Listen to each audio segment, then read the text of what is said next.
So here's the start of another candle holder I started yesterday that I ended up finishing this morning before I finished the one that I finished tonight. That was the last video I posted. So I'll tell you a fun fact. I used to be against jigs for everything until I started using them more. Biggest thing with jigs is I used to think, well, you're not that good of a blacksmith if you rely on using jigs 24/7. And that's probably true for most part, but most of the scrolls that I make, I forge at the anvil. But when I'm doing stuff like this, that I make and sell a lot of these candle holders to different customers and everything, and I want them all to be somewhat similar to each other. So when I want them to match to the point of they look almost machine made, but they're not machine made, as you can tell. Unless you want to count me as a machine, but I'm not. And if I am, someone needs to take me back and have me serviced, because most of me is broken. And I'll honestly say that I take Tylenol like old people take vitamins. But I used to be against jigs, and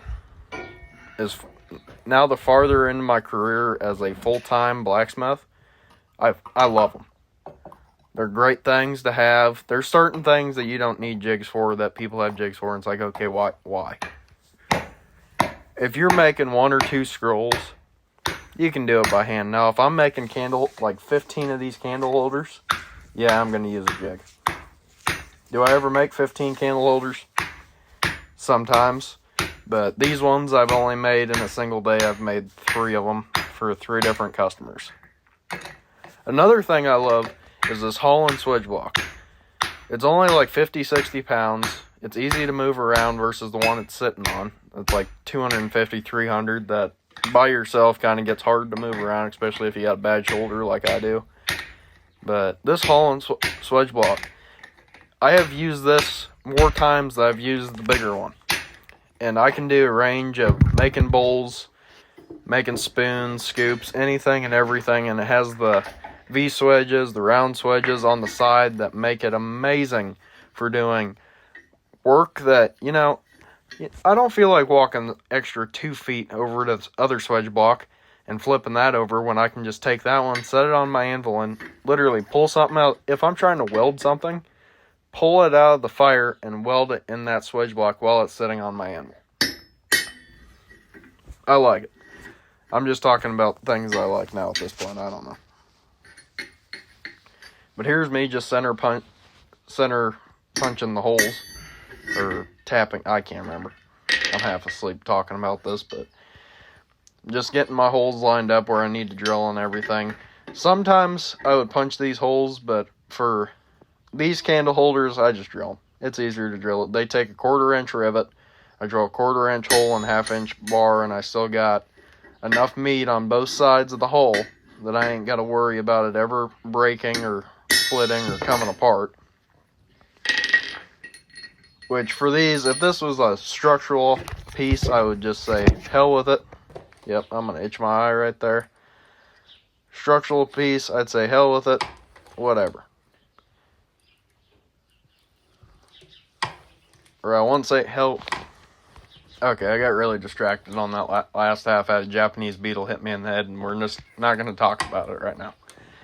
But here's how I usually cut my rivets. I usually just put the bolt cutters in the vise and cut them that way.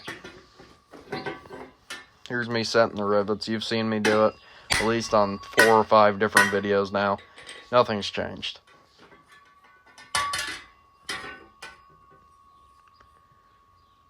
But these plates that I'm riveting it to, I actually got a bunch of these plates from my buddy, and they were CNC plasma cut or whatever.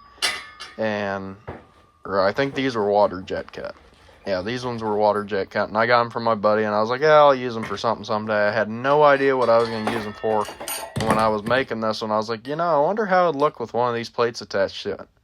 And I set it on the plate, and I was like, yep, this is it. So all I did just did a slight bevel all the way around, put my touch mark in it. Only thing different I did on this plate than I did my other ones is I took some 60 grit sandpaper and I sanded it so I got the streak lines in it.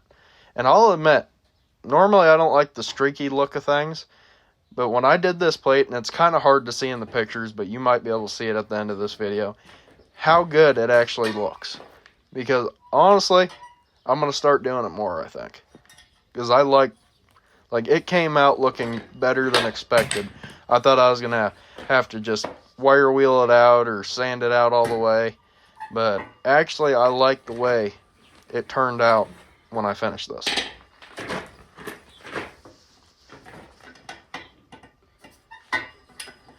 And I'll also say, where you seen me scratch my eye because I was too lazy to edit that other part out, just ignore it. Don't sit here and say, oh, you should have been wearing safety glasses. Sometimes a person's eye itches, and it's not, they don't itch it because they always got something in their eye. It's just sometimes their eyes itch.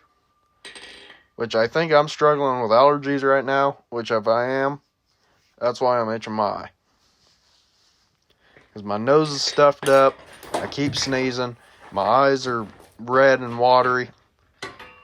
Yeah, I think I got allergies. It's not even spring yet, but I hate spring at this point. Yeah, no, I don't. I'll take spring over -30 any day of the week.